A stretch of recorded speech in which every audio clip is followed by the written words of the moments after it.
Alors, Abdelaziz, vous avez pendant des semaines œuvré pour une coalition entre certains candidats de l'opposition et si j'ai bien compris, cela a été un échec. Est-ce que vous pensez que l'absence de coalition entre les leaders de l'opposition camerounaise à cette élection présidentielle du 7 octobre est simplement la seule explication à l'échec de l'opposition face à Paul Biya? À l'évidence, non. Il y a beaucoup de choses très justes et très intéressantes qui ont été dites.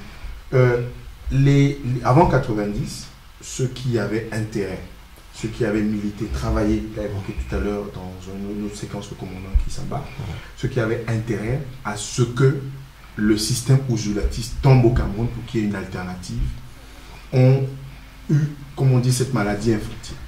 C'est-à-dire que vous avez des Camerounais qui ont fait des déclarations aussitôt que Biya a été désigné comme successeur par Ahidjo pour dire qu'ils sont prêts à travailler avec Biya. Ils ont même fait allégeance. Ils ont fait allégeance. Je crois que Simon Cuissy l'a d'ailleurs rappelé encore dans un texte récent quand il rejoignait Camto. Donc vous voyez que sur la question du dénominateur commun qui permettrait de mettre à mal ou de faire pièce à un système avant 90, il y en a qui pensaient qu'un consensus historique pouvait être fait avec la partie adverse. C'est-à-dire que la partie issue du BDC, Mbida, UC, Ahidjo et ceux qui ont pris le pouvoir, qui l'ont cédé à Biya. Donc, à partir de 90, on a vu que la coalition n'était pas indispensable en 92, mais c'était aussi une amorce de coalition puisque l'Union pour le changement, dans sa construction, dans sa constitution, c'était des étudiants, ceux qui étaient des parlementaires à l'université, c'était des associations de la société civile comme Cap Liberté de Diokan Tchanoni, et c'était aussi des partis politiques, UFDC de Amélie Bielleux, MDP de Samuel Eto'o, et puis des personnalités qui venaient du pouvoir, comme Garga Amanadi, et des intellectuels comme Célestin Monga, Maurice Kamto, Wakere Mouna ou Bernard Mouna. Donc on a vu que l'Union pour le changement, c'était une préfiguration de ce que peut être un bord politique pour renverser la donne au pouvoir. Eh bien, le résultat est celui qu'on a connu. En 2004, on a vu que la coalition était impossible pour d'autres raisons.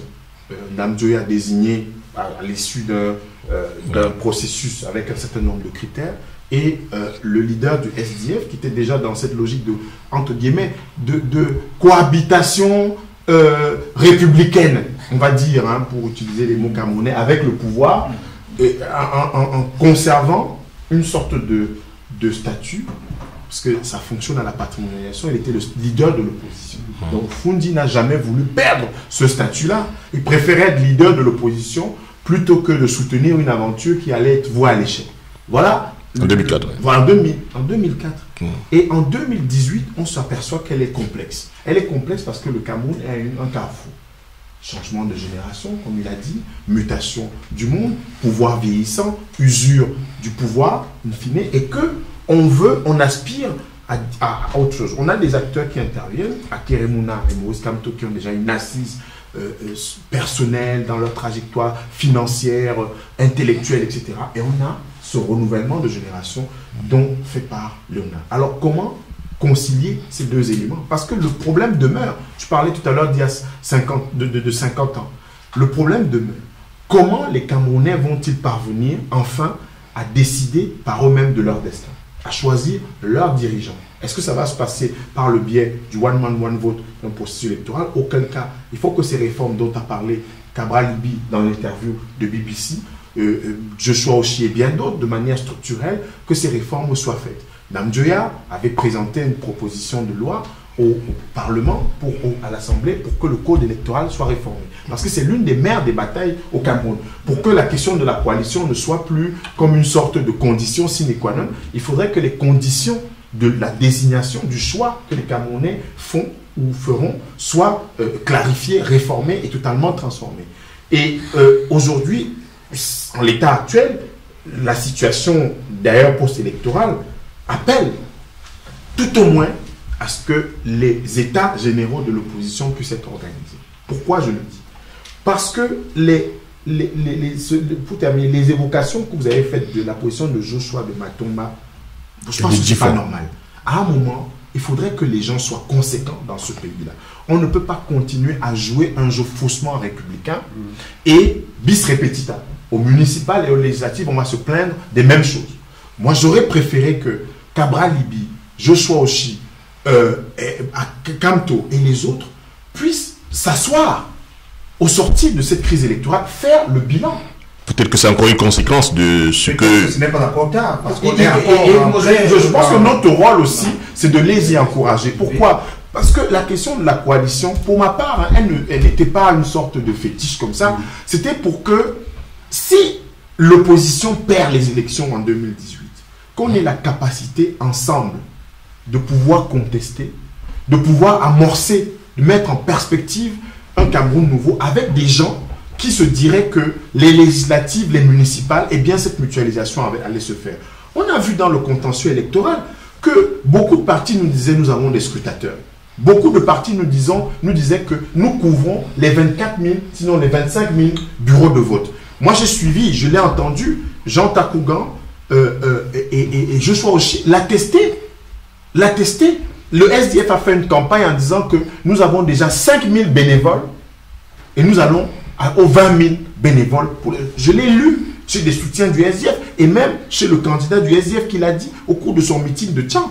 On y a encore même le MRC a dit qu'ils avaient des scrutateurs pour près de 24 000 bureaux de vote. Et pourtant, je peux dire que c'était pendant les débats au Conseil constitutionnel qu'on a même été informé du réel nombre de bureaux de vote. 5 000.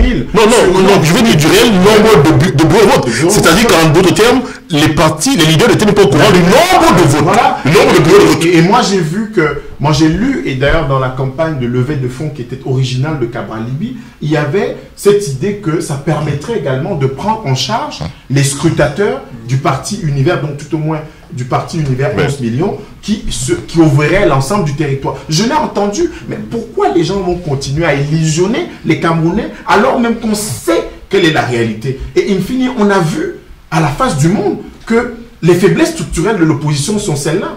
Matomba, Serge Espoir, et il nous avait confié à Jean Crépin-Niamsi et à moi, lors du forum du Cameroun Patriotique Diaspora, il nous avait assuré que s'il n'y a pas de coalition des candidats, il y aura tout au moins une mutualisation des moyens.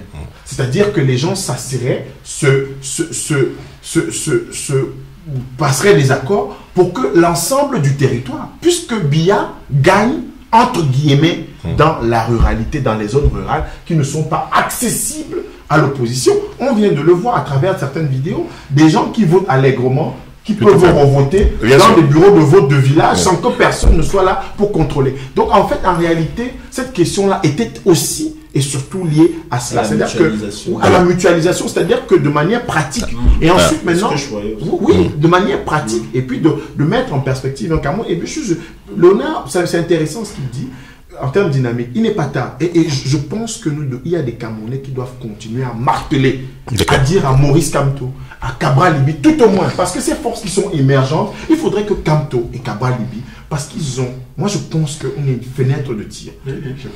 Kamto et Cabral Libi ont une clé pour l'avenir de ce pays. Si Kamto et Cabral Libi, avec ce que représente Cabral Libi, comme espoir et son socle de jeunes, même électoral qu'il a constitué aujourd'hui, et Kamto qui a gagné sur le plan politique, en termes d'épaisseur politique, je suis sûr que si Maurice Kamto, et Cabral Libi se mettent ensemble, le pouvoir à Yaoundé va avoir enfin en face un bord d'opposition solide, structuré, populaire, donc légitime, et qui ne lui permettra plus de faire tout et n'importe quoi. Donc voilà vraiment, pour moi, ce qu'il faut faire aujourd'hui, travailler à ce que ce lien-là puisse s'établir pour que les réformes dont a parlé Léonard, pour que ce dialogue national inclusif, pour que cette réconciliation des Camerounais puisse avoir une chance. Alors, ça veut dire que si je résume rapidement tout ce qui a été dit, c'est que les coalitions entre les différents leaders ne sont pas forcément évidentes, et en plus, vous avez presque tous dit la même chose, c'est que la solution n'est pas dans ces coalitions-là. Oui, dans l'absolu. Non, Oui. Oui, pas dans l'absolu, Oui. je m'en dit. Oui. Moi, je pense, j'ai partagé cette idée dès l'amorce de la campagne avec quelques-uns. Je pense que l'idéal serait qu'on se dirige vers une sorte de pôle de convergence idéologique. Et on peut en avoir deux ou trois, je veux dire trois ou quatre. Il y a un pôle conservateur, il y a un pôle conservateur autour du régime qui veut aujourd'hui organiser la succession, préempter la succession et l'organiser au sein du Sérail, n'est-ce pas, sans consultation des Camerounais, comme cela a été fait depuis 1884.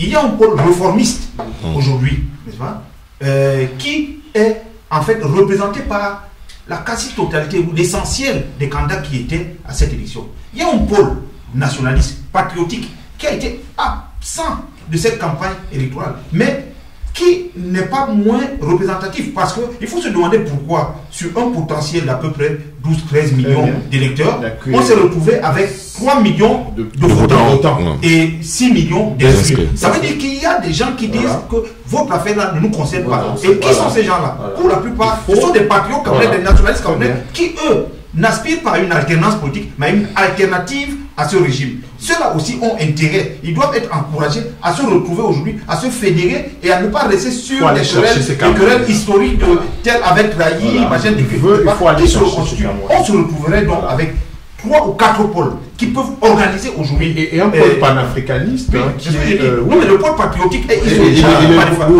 il est dans cette catégorie.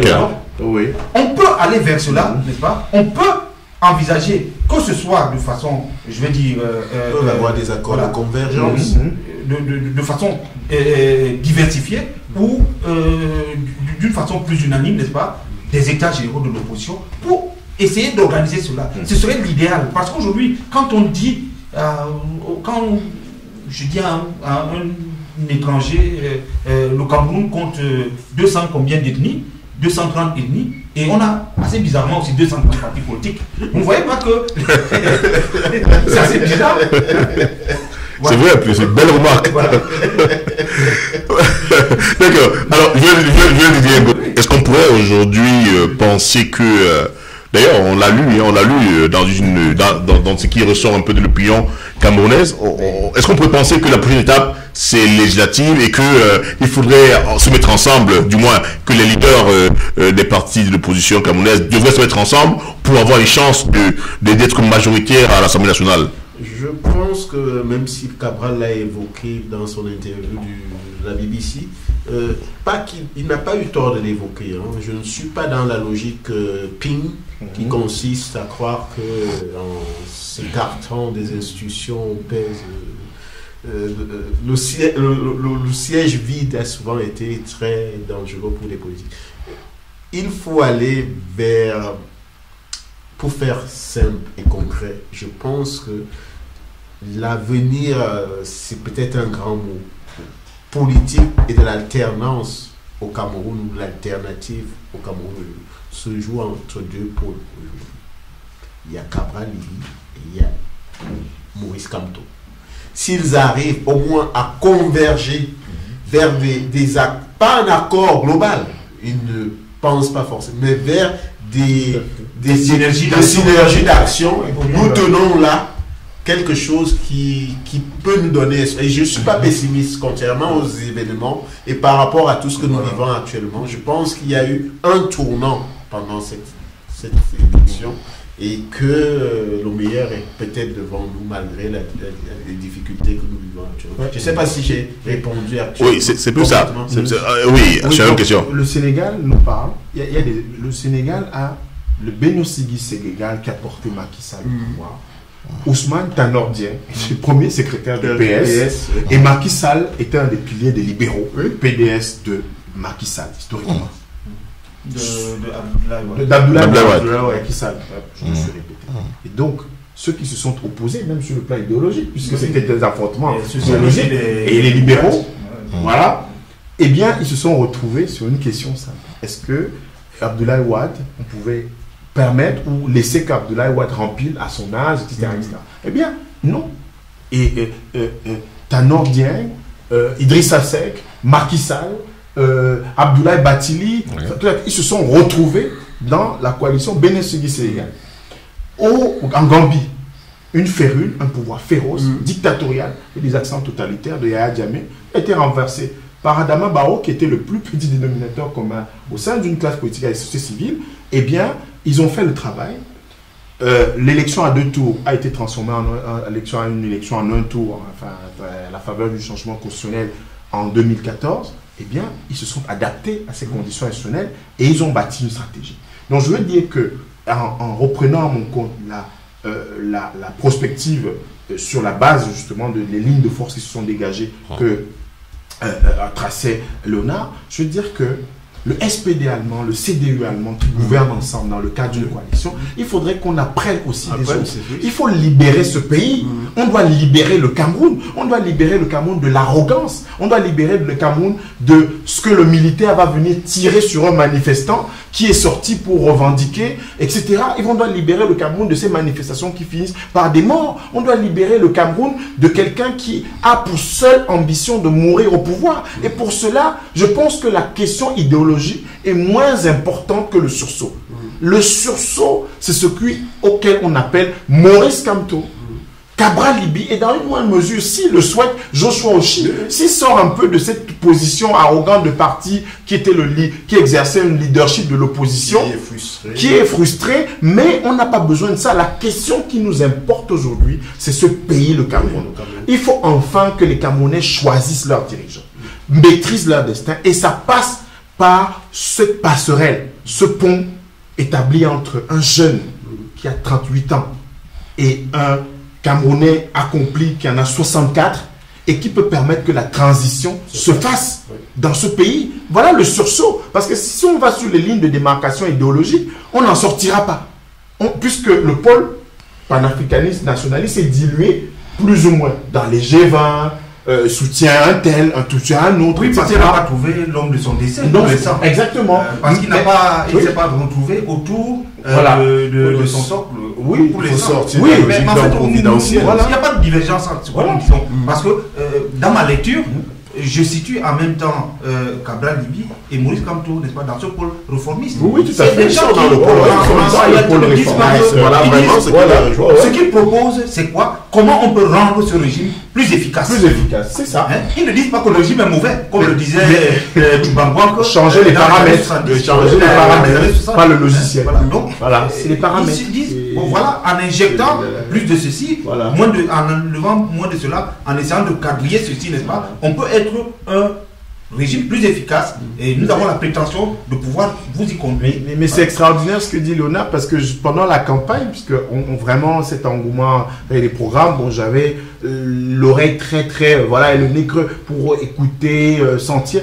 Je me suis rendu compte que quand on parle de budget, Maurice Kamto et Cabral disaient la même chose sur le fait que avec le budget existant, on peut faire beaucoup de choses. Des économies budgétaires. J'ai entendu le même discours, le réformiste. Ça m'a fait penser à la vie politique française, les Rocards et tous font la même chose. Avec les Mélenchon. On réduit le train de vie du gouvernement, on fait des économies. Voilà, on réduit le nombre de ministres. Sur l'agriculture, ils ont tous le même programme. Oui, moi j'étais surpris de dire, voilà les lignes de convergence. On dit qu'avec un budget de 5 000 milliards, je réoriente vers l'investissement, je réduis le train de vie de l'État, les poches de corruption, etc. Mais c'est le discours qu'on a tous entendu. Donc, ils ont d'ailleurs tous la même, comment dire, je ne dirais pas crainte, n'est-ce pas, mais le même scrupule à aborder les questions qui fâchent.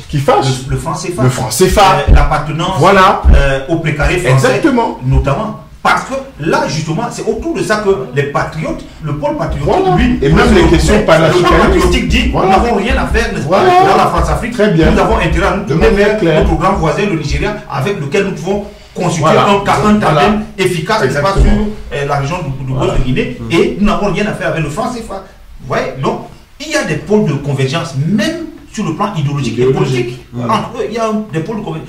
Je pense que c'est ce qui fait problème. C'est la maîtrise des troupes. Oui.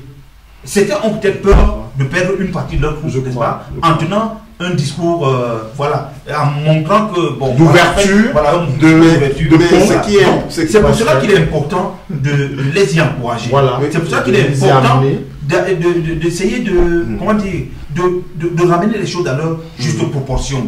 N'est-ce pas? Parce que, bon, voilà, quand on écoute certains discours, on pourrait croire que, bon, on a affaire à deux pôles, mais diamétralement opposés. Mais la répression, disons les choses avec un peu d'humour, la répression actuelle qu'ils subissent tous les deux peut rapprocher. Mais voilà, mais moi, moi je suis du pôle, mais vraiment de manière assumée panafricaniste. C'est-à-dire que il y a beaucoup d'hommes politiques camerounais avec lesquels je ne me retrouve pas. Oui. Pendant la campagne, j'écoutais ça avec intérêt pour mon pays, mais pour moi, ce n'était pas la solution pour le Cameroun. Je disais, effectivement, c'était des réformistes. C'est la mécanique, c'était des mécanos.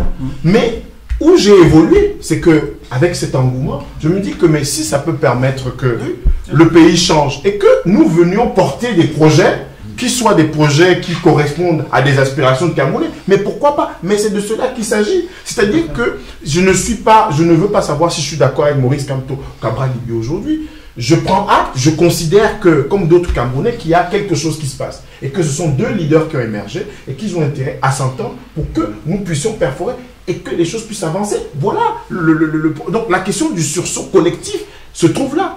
Et il faut qu'on y travaille de manière très concrète. C'est-à-dire que qu'on leur fournisse des outils, vraiment avec un pragmatisme mesuré, quelque chose vraiment qui permette qu'il y ait une boîte à outils pour permettre vraiment que ça favorise ce pont-là. Et qu'ils aient moins peur de perdre des troupes, que ce soit pour le Cameroun, les rassurer, trouver, parce que ce sont des hommes politiques aujourd'hui. Les gens, et il faut parler à l'homme politique.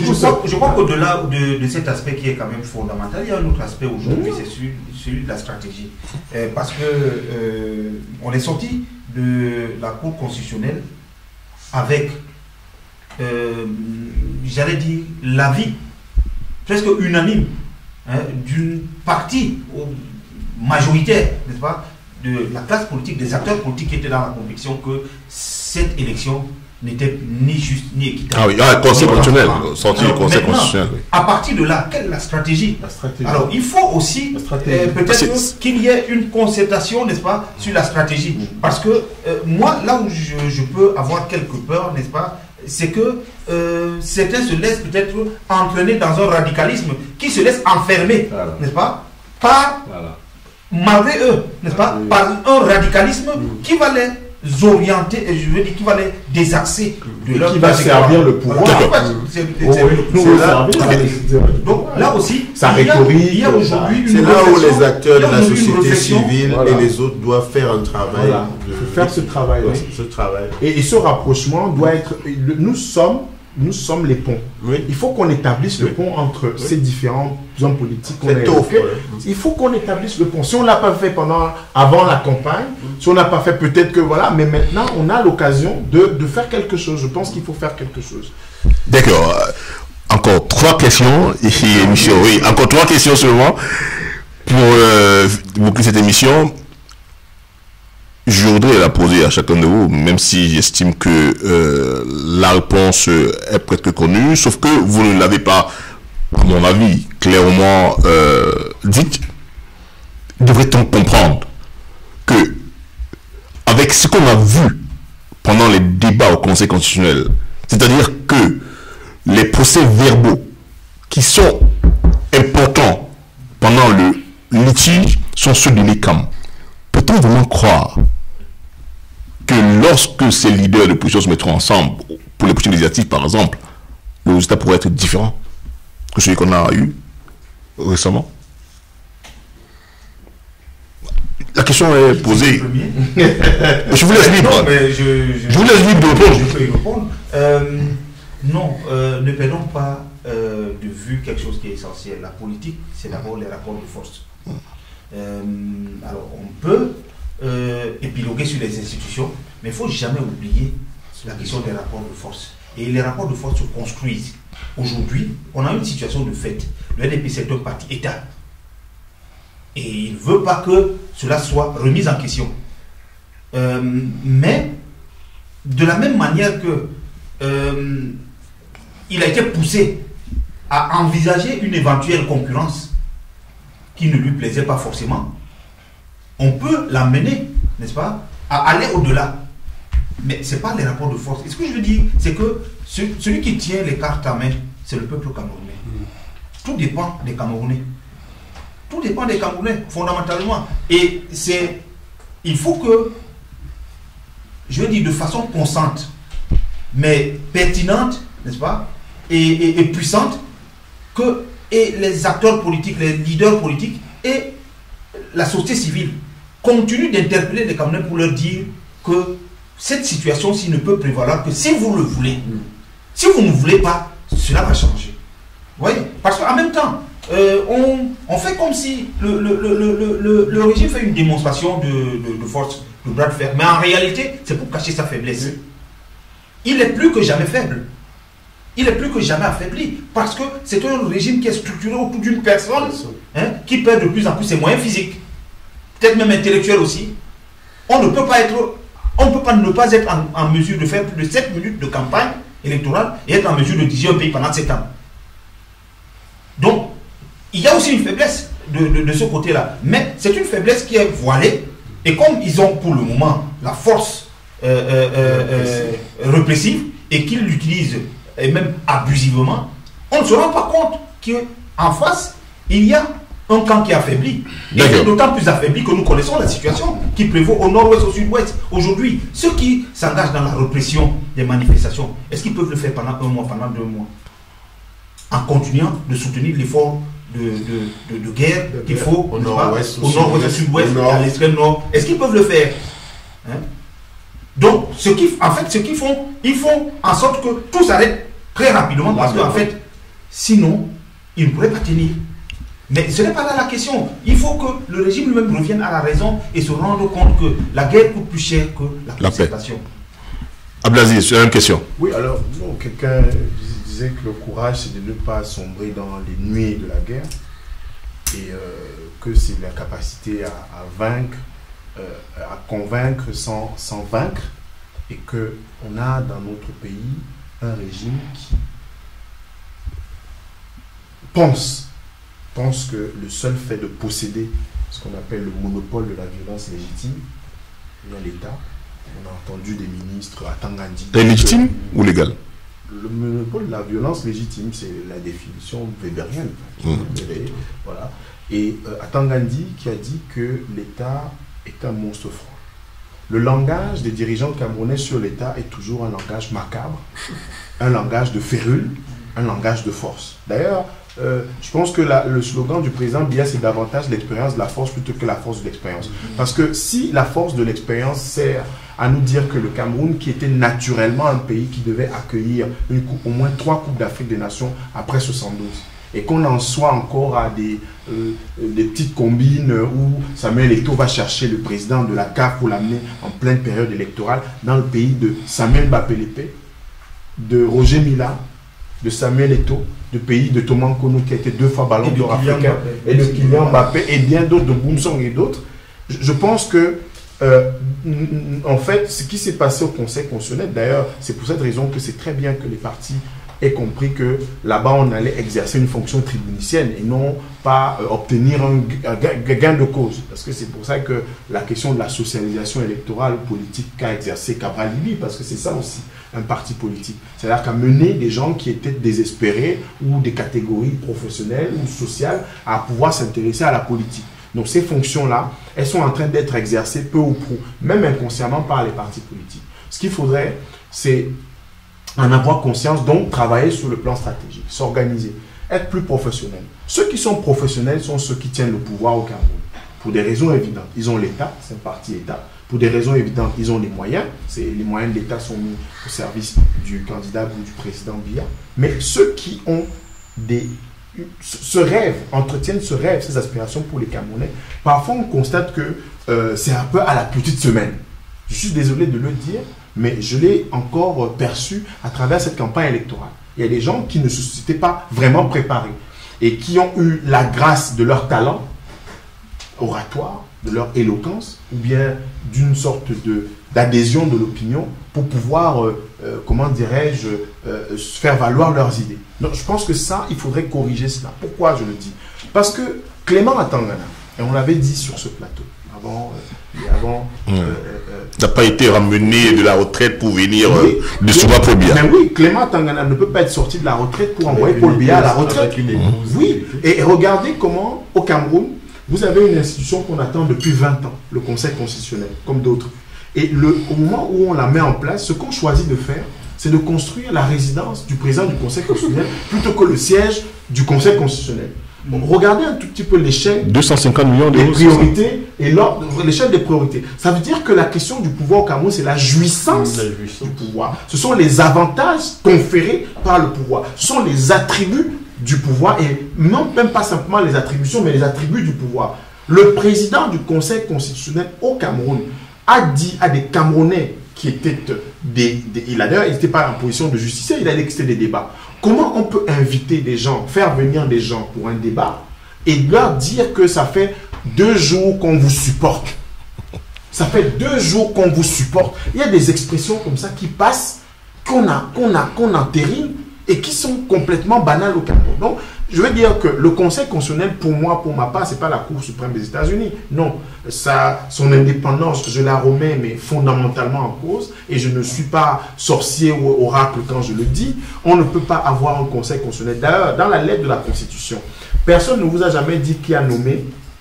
Niad Difendi Marcel doit nommer 3 personnalités au Conseil constitutionnel, ainsi que Kavaye Ege Jibril. Je mets au défi un Camerounais qui peut me dire aujourd'hui, parmi les 11 membres du Conseil constitutionnel, celui qui a été nommé par Kavaye Ege, par Niad Difendi. Au moins pour la forme, en termes élégants, on aurait pu nous dire que, comme on le fait en France, dans la désignation des membres du Conseil constitutionnel, ou par ailleurs, ces membres du Conseil constitutionnel ont été désignés par le président du Sénat et par le président de l'Assemblée. On n'en a pas eu besoin puisque ça vient de Biya. Pour Elekam, mais c'est quand même incroyable. Pourquoi on a dépensé autant d'argent pour mettre en place l'ONEL et Elekam, alors qu'on aurait pu laisser le MINAT gérer le processus électoral normalement? Si le président doit nommer le président du conseil électoral, le directeur général et le directeur général adjoint, à quoi ça sert d'avoir Elekam? Le MINAT, avec la direction des affaires politiques, comme cela se faisait avant la mise en place de l'ONEL, aurait pu très bien gérer le processus électoral. Pourquoi on dépense tant d'argent au Cameroun pour faire semblant? Donc je pense que la question de l'indépendance, de mon point de vue, de l'ECAM, du Conseil constitutionnel, il ne faut même pas discuter sur cette question-là. On ne peut pas être indépendant comme Conseil constitutionnel, comme l'ECAM en l'état actuel sous Biya. Ce n'est pas possible. Ce n'est pas possible, ce n'est même pas envisageable. Le défi est plutôt du côté de l'opposition. C'est-à-dire que le rapport de force est aussi un rapport de force numérique sur le terrain. Si ces manifestations, si cette levée de bouclier, si cet intérêt de la politique, parce qu'il ne faudrait pas que le soufflet retombe, si ça peut permettre de mettre en tension le pays, pas en tension en termes de guerre ou de confrontation, mettre en tension pour que les Camerounais veillent à ce que, tout ça soit... voilà, de manière progressive, que les Camerounais veillent qu'on construise ces citoyennetés pour que les législatives et les municipales ne soient pas une désillusion supplémentaire. Parce qu'on va arriver à cela, que le soufflet retombe et que l'opposition n'arrive pas à accéder à avoir une majorité à l'Assemblée, et puis ce sera encore une déception supplémentaire. Donc il y a un véritable défi de mon point de vue pour l'opposition camerounaise. Moi je pense qu'il faut appeler les Camerounais aujourd'hui à leur conscience historique. Il faut qu'ils sachent quel est l'enjeu. Beaucoup n'ont pas compris quel était l'enjeu du choix du président de la République aujourd'hui. C'était encouragé soit par des discours, soit par une absence de discours clair, n'est-ce pas? On pensait qu'il s'agissait de porter un des leurs à étudier, n'est-ce pas? Pour remplacer le boulot qui est resté. Exactement. Donc, exactement. à partir de ce moment-là, l'enjeu était faussé. Exactement. Et puisqu'on parle de législatives, il faut qu'on sache que ces élections législatives ne sont pas de moindre importance. Parce que ces élections présidentielles qui viennent de se passer étaient le premier tour des présidentielles qui porteront le nouveau président, le futur président de la République du Cameroun, n'est-ce pas, à la fonction présidentielle à Edoudi. C'est de ça qu'il s'agit. Voilà. Donc, parce que aujourd'hui, qu'on le veut ou non, il est clair que il faut trouver un successeur à Biya. Peut-être qu'il s'est trouvé lui-même un successeur, mais il faut, même si c'est lui qui se trouve qui croit pouvoir se trouver il faut qu'il se fasse un chemin. pour y arriver. Tout cela passera par les législatives. Cela aurait pu passer directement par le présidentiel si les Camerounais s'étaient donné les moyens, non seulement de porter le choix massivement sur une personne et de veiller à ce que, n'est-ce pas, ce choix soit garanti. Cela n'a pas été le cas. Je veux dire, certainement ils l'ont fait, n'est-ce pas, mais cela n'a pas été pris en compte. Cela n'est pas pris en compte. Alors, on peut rester sur le contentieux électoral, mais il y a ces législatives qui viennent.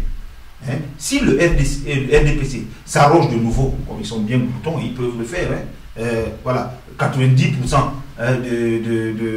des membres de l'Assemblée nationale, ils seront tout à fait à l'aise pour revoir la Constitution.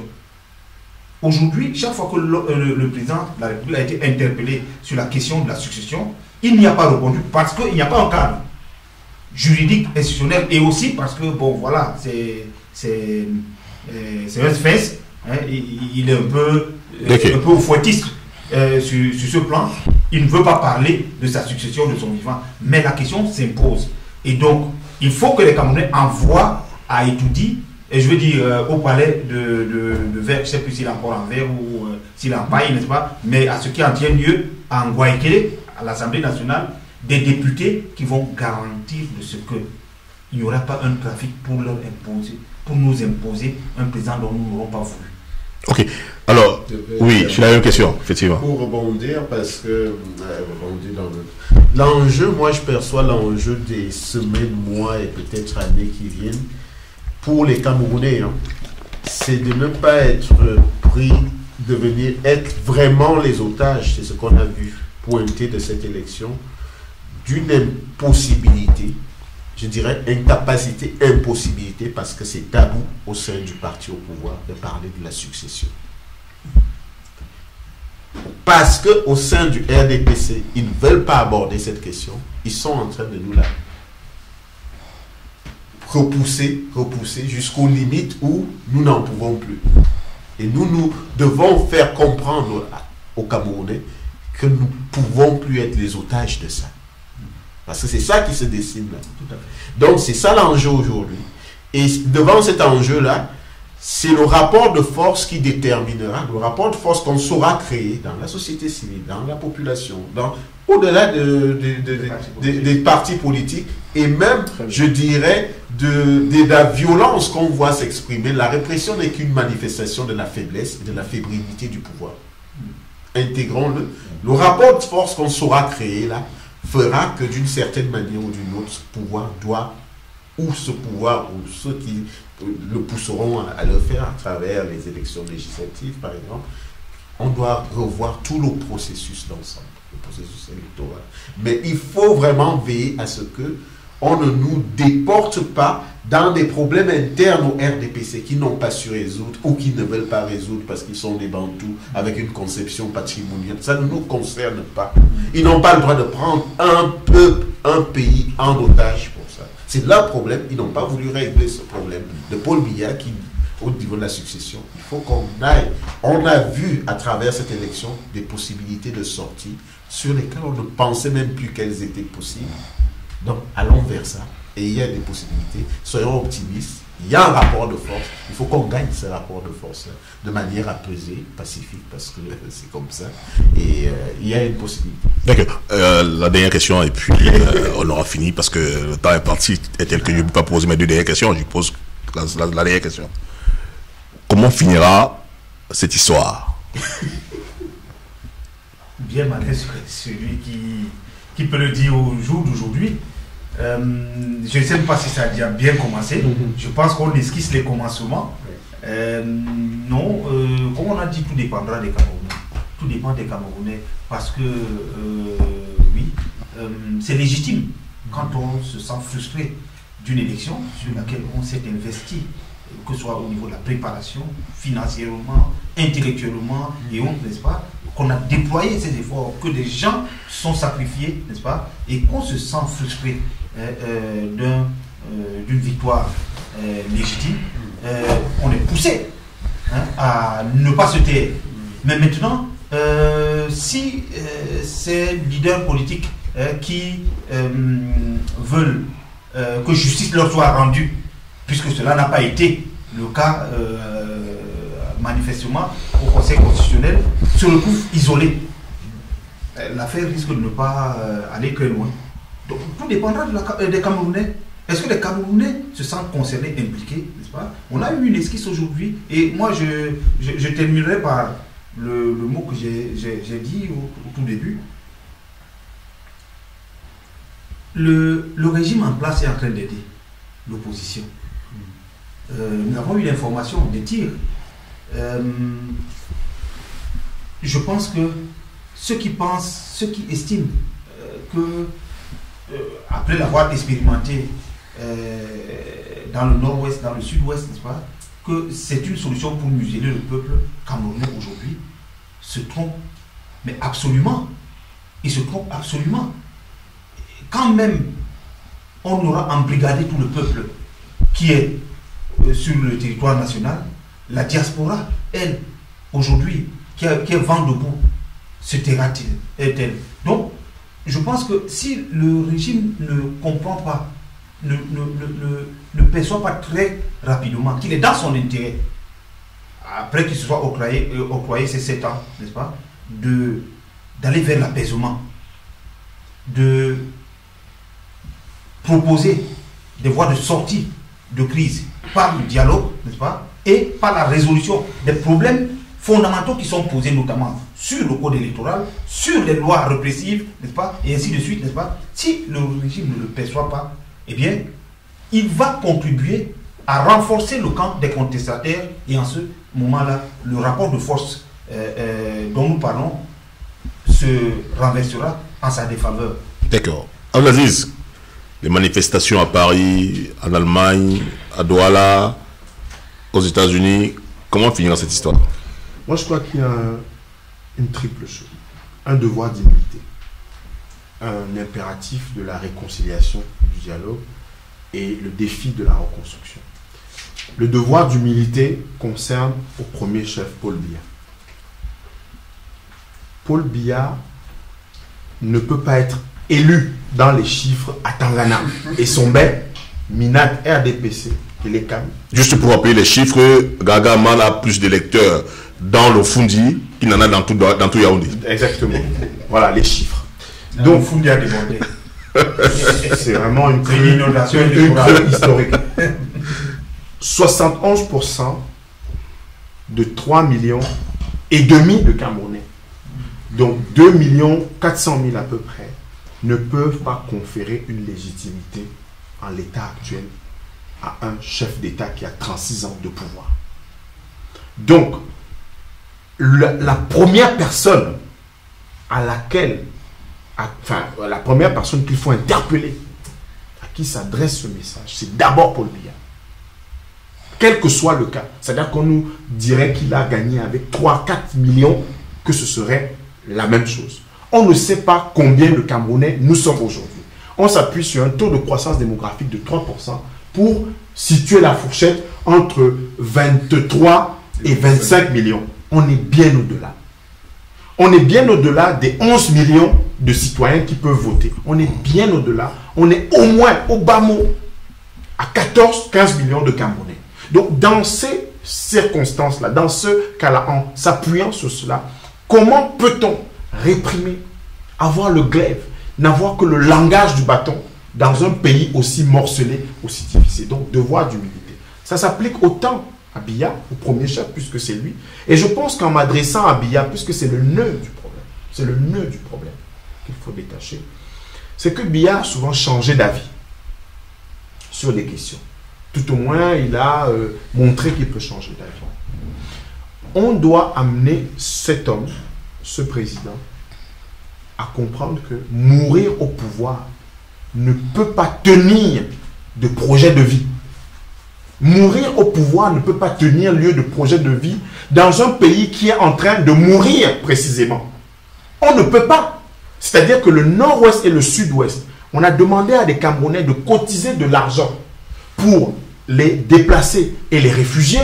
Est-ce qu'on voit dans quelle situation on est? Des gens vivent dans l'état de Benue, c'était au Nigeria, comme des légumes. On ne sait pas dans les forêts d'Ayangwa comment les Camerounais vivent. La solidarité, ce n'est pas la charité, ce n'est pas un acte de générosité. ce sont des principes républicains, devoir de solidarité. Donc, cette humilité s'applique également à l'opposition. On appelait tout à l'heure aux états généraux de l'opposition. Faire le bilan et mettre en perspective. L'impératif de la réconciliation et du dialogue. Le Cameroun ne peut pas en faire l'économie. C'est-à-dire que si on pense que ça va être de winner takes all, que ce soit Biya qui se confirme, ou Kamto qui arrive au pouvoir, ou que c'est encore Cabral Libi, le winner ne peut pas tout prendre au Cameroun aujourd'hui. Le dialogue, la réconciliation doivent être étendues à la refondation de ce pays. Notre histoire, la réconciliation avec notre histoire, la mémoire, le pacte colonial dont le Cameroun est l'un des piliers sur le plan continental, et puis cette question de la reconstruction, mais véritablement de la reconstruction. Et ça passe aussi par un consensus camerounais. Donc je pense que l'humilité, le devoir d'humilité, l'impératif du dialogue et de la réconciliation et le devoir de reconstruction, le défi de la reconstruction, je pense que je fais de la prospective, je me projette, et c'est en termes de sursaut, qu'on sorte un tout petit peu des catégories actuelles, de la question du tribalisme instrumentalisé ou congénital, de la question de l'opposition systémique au sein de l'opposition, et puis du vœu de Biya de mourir au pouvoir qui est en train de plonger véritablement le Cameroun dans la situation dans laquelle nous sommes. Alors on n'a pas tout compris, hein, sauf si je vous ai pas bien suivi, on n'a pas compris comment est-ce qu'elle finira cette histoire. Sans être dans la devin, on essaie de voir. Il y a quelque chose tout à l'heure, j'ai vu une note qui circulait du secrétaire général à la présidence où il faisait un appel de forme auprès des dignitaires dans la perspective de... La haute classe qui doit soutenir et accompagner le président Paul Biya, 5 millions de francs CFA de cotisation pour les ministres. Dans quoi? Dans son septennat. C'est quoi? Au-delà du fait que c'est comme si on avait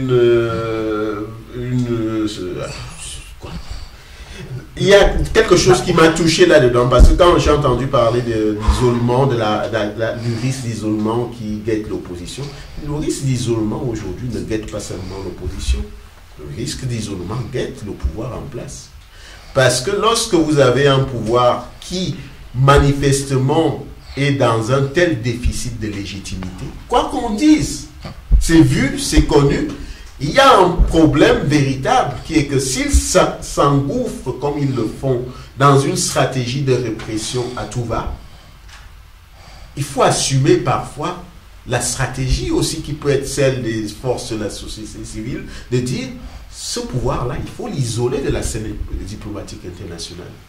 Il faut l'isoler de telle sorte qu'il n'ait plus les ressources financières qui lui permettent d'être aussi arrogant, d'avoir les entrées qu'ils ont, parce qu'ils sont arrogants, parce qu'ils se disent que grosso modo, ils ont toujours eu les soutiens que ça demande, et ils peuvent agir comme ils veulent, ils ont l'OTAN avec eux.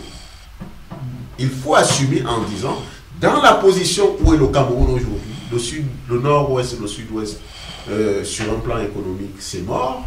Je ne sais plus quelle est la situation véritable, personne ne sait véritablement aujourd'hui quelle est la situation en grandeur économique, les recettes financières au Cameroun aujourd'hui, mais avec les élections qui passent, nous savons tous que après ça risque d'être difficile. Donc ce pouvoir a d'une manière ou d'une autre tous les arguments, s'il était rationnel, plaide à ce qu'il aille vers l'apaisement. Et nous voulons qu'il y ait l'apaisement. Contrairement à ceux qui nous prêteraient des intentions, nous voulons qu'il y ait l'apaisement. Et que la transition, parce qu'il y aura une transition, il y aura une alternance, se fasse dans la paix entre Camerounais. Et qu'ils comprennent qu'au bout d'un moment, vous avez été là 36 ans, 40 ans, il faut savoir passer. Parce qu'ils ne sont pas préparés. On indexait l'opposition en disant que certains n'étaient pas préparés. Moi, j'ai suivi la campagne. Je me suis dit, le RDPC n'était pas préparé. Ils n'étaient pas préparés. Oui. C'est ce qui a... Et donc, ils ont pourtant parlé de près de... Ils ont dit eux-mêmes hein, dans les radios et sur les chaînes télé qu'ils faisaient environ 100 meetings à la seconde. Moi, c'est ce que j'ai entendu. C'est ça qui... Quand il y a 360 communes et arrondissements au Cameroun, excuse-moi Léonard, que le préfet, le sous-préfet, l'adjoint d'arrondissement appartiennent au RDPC, il est normal que le RDPC puisse organiser 360 meetings le même jour au Cameroun. Est-ce que les autorités administratives appartiennent au pouvoir? Le parti à la seconde, ils disent. Oui, même à la seconde. Les chefs traditionnels. Quels sont les chefs traditionnels au Cameroun qui n'appartiennent pas au RDPC? Il y a un seul, c'est Soukoudjou. Le chef supérieur Bamendjou, c'est le seul.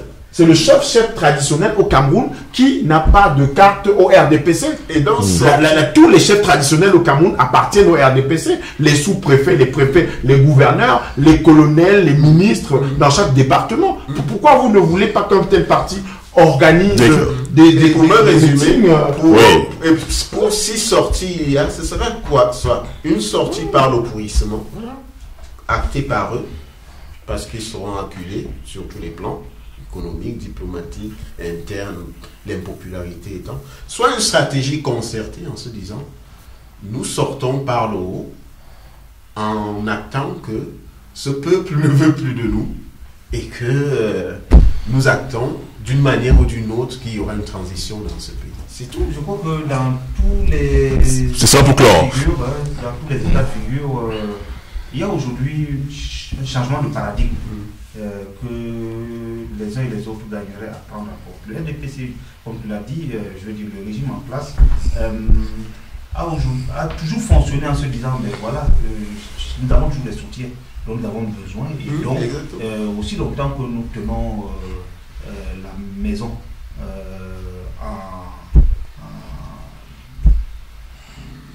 sous la ferraille, rien ne peut nous arriver. Sauf que nous voyons bien que la géopolitique mondiale aussi aujourd'hui bouge. Les choses bougent énormément. Est-ce que au niveau même quand on parle des rapports de force, il ne faut pas seulement envisager cela sur un plan interne. Il y a aussi des rapports de force extérieurs. Tout cela doit être pris en compte. Il faut une lecture fine aujourd'hui de la situation, n'est-ce pas? Et que l'opposition, puisque c'est de ce point de vue que je parle, que l'opposition, n'est-ce pas, sache aujourd'hui sur quelle force elle peut s'appuyer et quelles sont les forces qui se trouvent, quelles sont les forces qui constituent le camp d'en face aujourd'hui et comment est-ce qu'ils peuvent négocier, n'est-ce pas, ou combattre ces forces-là pour se mettre en pole position. Mais on est manifestement entré aujourd'hui dans quelque chose, n'est-ce pas, qui devrait à terme aboutir à la succession, à la présidence de la République du Cameroun.